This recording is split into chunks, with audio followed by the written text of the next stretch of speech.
I'm going to briefly touch on how you could use your calculator to get standard deviation. And let's just look at this data set right here.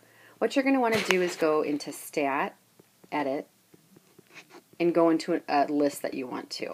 I'm just going to go into list 1. You can do any list, and then just enter this data.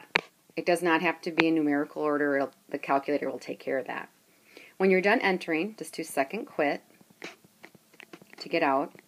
And then I want to go back and actually calculate the stats. So do stat calc. And you're going to do one variable stat. And if you didn't choose list 1, you need to define right here which list. You can always play it safe and do list 1, but it will default to that.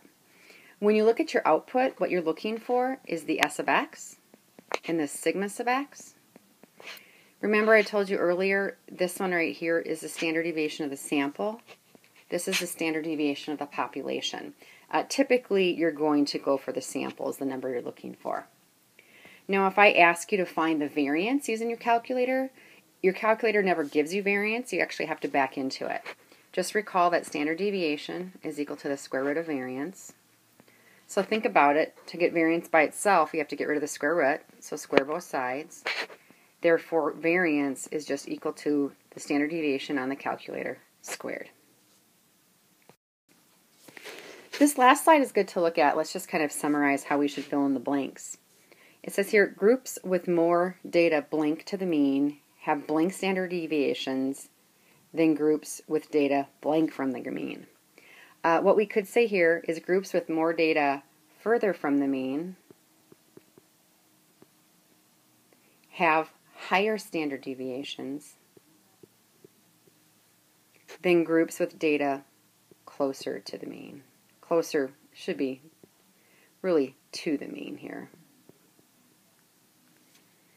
That is, the more variability from the mean, the higher the standard deviation.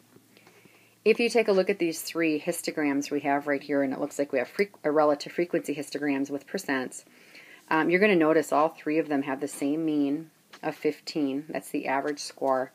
You know, if you had to just estimate standard deviation, let's say B had a standard deviation of 5. If B's standard deviation was 5, what do you think C's standard deviation might be? Maybe a reasonable number would be, the standard deviation here for C would be something like 10. What you want to realize is it has to get bigger because there's more spread in this data as compared to this.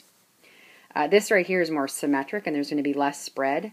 More of the data is actually in the center or at the mean. So maybe the standard deviation for this graph A might be something like 2 or 3.